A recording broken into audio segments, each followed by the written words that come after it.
Muy buenos días.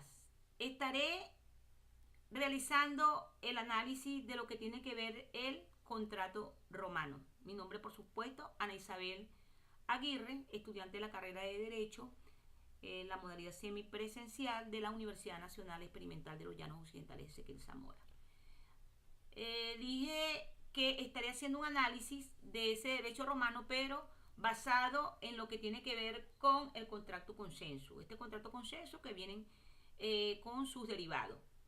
El contrato consenso no es más que el consentimiento, que es el consenso, y que, se basa en los contratos consensuales, quise decir, que compra-venta, arrendamiento, la sociedad y el mandato. Dentro de esta sociedad y mandato llevan sus clasificaciones, por supuesto, cada uno en ese contrato consenso, como es lo de la red Contadineis, específicamente establecido literalmente dentro de lo que es la regla de oro de atribuidas a Gallo, y que las obligaciones nacen de que nacen de contrato, nacen de un maleficio o delito, nacen de un derecho o por distintas, si se quiere, tipos de causas que puedan estar manifestándose durante todo ese proceso, porque es parte del proceso, y que se visualiza y se especifica dentro de lo que llamaban la clasificación justiniana, debido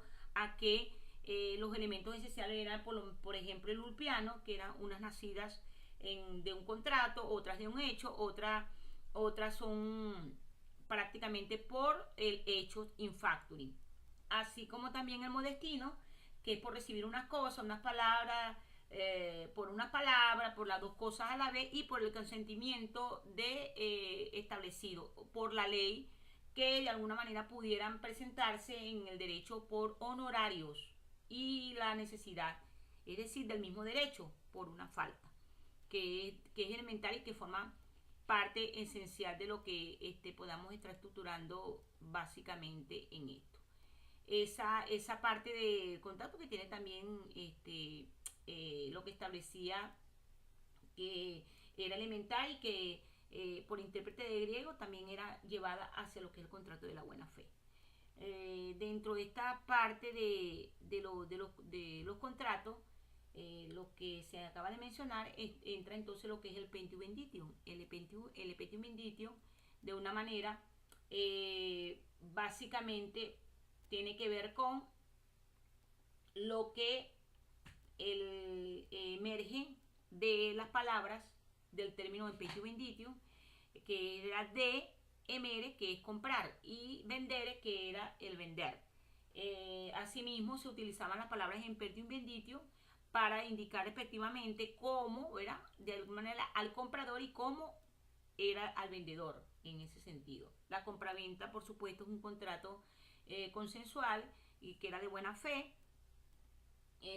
porque una de las partes llamadas vendedor se obligaba a proporcionar a la otra la posición de manera pacífica y duradera de las cosas, que eran mer, las cosas distribuidas como un mer, a cambio de una cantidad de dinero, porque el dinero era preestablecido y era la base legal dentro de ese proceso. Sin el dinero no se puede hacer nada, eso es lo principal que se busca, el dinero. Dentro de esta parte de lo que es el Venditium, concepto Venditium, está lo que es la compra-venta, características que se basaban allí. Era basado primero en principal en un contrato consensual que se establecía en perfeccionar por el mero consentimiento de cualquiera de la forma que se podían manifestar, es decir, que las obligaciones eran recíprocas entre el vendedor y el comprador, y que surgían de acuerdo sobre el precio de las cosas, aunque el vendedor no hubiese entregado la prenda, es decir, lo que se había vendido se negociaba y tenía que respetarse ese caso. No podía establecer que ya no se iba a pagar lo que ya se había concordado. Entonces, en esa compra, la compraventa no tenía efectos reales, y ello quería decir que por sí misma no se transmite el de la propiedad. Los elementos esenciales dentro de la compra-venta eran elementos que tenían que ver con la cosa y el precio, y dentro de este derecho se admitió en esa parte la venta de cosas incorporales o derechos, como el caso de que alguien se obligue a constituir, o mejor dicho, que se obligara a constituir el derecho de usufructo. Usufructo es la palabra determinada y más correcta, de favor del comprador mediante el precio. Asimismo era factible la venta de las cosas, y que de alguna manera se distinguían en los supuestos, porque de repente de alguna manera era impendium spati, es decir, que la compra de las cosas se esperaban, al igual que de alguna manera era el impendium spatium, que la compra eran llevadas como esperanza de la realidad, es decir, que se podía esperar para el precio de las cosas. No se podía asumir que si te lo voy a vender, te lo voy a vender rápidamente. No, había eso dentro de ese proceso como elemento esencial. Existían 4 requisitos importantes, que era lo que era el cierto, que es el certo, el verdadero verum, lo que tenía que ver también con el dinero, con el consistente en el dinero, que impicuna, en picunia, y numerata, y lo justo, que es insto, dentro de lo que es el proceso de los elementos esenciales dentro de esta venta y compra. Es importante sacar entonces que se fijaba el dinero como base fundamental para lograr esa distribución, que es obvio. Con el dinero es lo principal para poder seguir trabajando, porque eso es el mando dentro de la sociedad, dentro del ser humano. No es algo que está fuera de orden, sino que es la realidad existente. En esta parte, en la parte también es importante acotar lo que eran las opciones de obligaciones del vendedor, que deberán tramitar en la parte pacífica y duradera la posición de las cosas al comprador, lo que llamaban vacuum possession tradere, lo que llamaban, quise decir vacuum possession tradere, es el elemento esencial. Basándonos a esto también, del elemento esencial de prestar por garantía por división, también existía un elemento, formaba parte de vencer y triunfar dentro de lo que es la parte del vendedor, y responder a la división cuando el comprador se ha vencido en litigio. Esto también se presentaba dentro de la época romana, para que de alguna manera esto, en virtud de la sentencia, firmaba el comprador y era despojado de una cosa, y un tercero que era por el demandante en ese proceso romano, basado un poco a la actualidad, solo que las leyes y los procesos han hecho un cambio diferente hoy en día, si lo venimos a ver cómo está pasando el derecho en ese sentido. Aquí es importante también acotar que el elemento esencial de la compra-venta estaba dada en el compromiso constante, porque ya que el vendedor tendría en sí una opción, y el comprador era lo que buscaba de una manera también esa relación, y tenía que cumplirse de alguna manera. Dentro de también estos espacios tenemos el loquatum condentium, tenía que ver con una figura jurídica que fue consagrada en las relaciones laborales, y era la participaban los esclavos y en ese caso los libertos de esa época. Podemos decir entonces que la figura estaba representada por el ordenamiento jurídico, como lo dije, y se define, por supuesto, define el locatum condentium como un contrato consensual, por el cual una de las partes locato colocaba una cosa, el trabajo o servicio, era en disposición de otra parte, llamada conductora. Eso era un elemento esencial dentro, con una finalidad y un cambio de una nueva remuneración prometida por lo que era el locato, el locator, y lo que era el conductor, dentro de la cual podemos especificar que las vertientes eran consideradas un derecho identificado de la realidad estudiada en los casos, llevar consigo, utilizar de manera más individual los dos comportamientos que se realizaban en el presente contrato, y se obligaba a poner disposición a la otra, el conductor, y una determinada cosa para poder ir al disfrute durante cierto tiempo, debiendo a que a cambio de una remuneración y que a realizar una obra a favor de la otra mediante el correspondiente. Eso sí, de alguna manera entra dentro de lo que tiene que ver. Como proceso importante está el sociate, que tiene que ver con las obligaciones y derechos de socios. Es también un régimen jurídico, se debía aportar y contribuir con los términos convenidos y en lo que sea exigible de las personas como leal para proceder.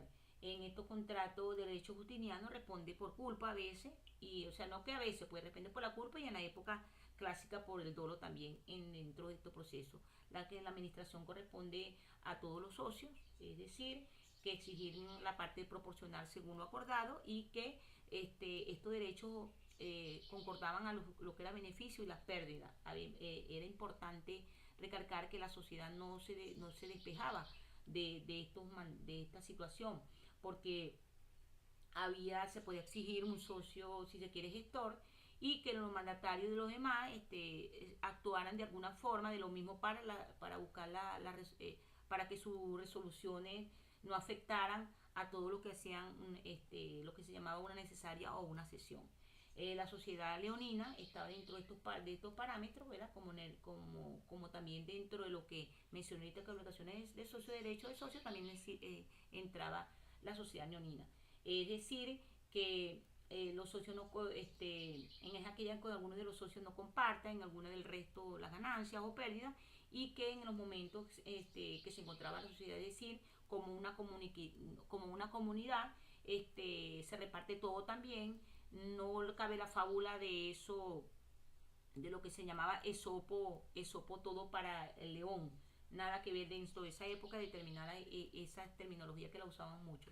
Por parte de una relación contractual es esencial y que era necesario. La extinción entra dentro también, pues la sociedad se extingue por el relato de rescisión unilateral, la muerte o el capitis diminutium de algunos de los socios o quiebra que podían ir, y la clasificación de los bienes de los socios. También era importante la realización de los negocios, constituía un elemento esencial.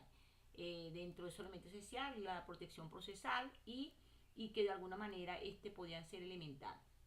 Como de alguna forma también está el mandatum dentro de este proceso. El mandato consistía en un crédito, de conceder crédito, y un crédito de mandatum es una de las múltiples, si se quiere decir, acciones aplicadas en ese contrato, es que de alguna forma prestaba una suma de dinero, una cantidad de cosas que fue fungible a una tercera persona, por supuesto saliendo de lo que es el fiador y respecto a la restitución del préstamo. Así que dentro de estos parámetros se encargaba prácticamente hacia el frente del deudor, que es el tercero, y el mandatario se convertía en un acreedor. El mandante era fiador. Es importante, y para obtener un reembolso en la suma prestada. Eso era un negocio bastante aceptable, y que ese mandato de crédito de derecho justiniano que se veía ahí era mandato, no fue un contrato tampoco tan semejante, sino una forma particular en el mandato, sometida a normas especiales. Es de lo que puede entonces establecer, y que en el presente paso ordinario de ese mandato, la naturaleza se convirtió en hechos para que de alguna manera se generalizara y en fin de introducir lo que podíamos llamar una necesidad. A todas estas es importante recalcar, viendo acá, viendo allá, lo que uno de manera de las terminologías, es importante decir que esto fue un breve resumen.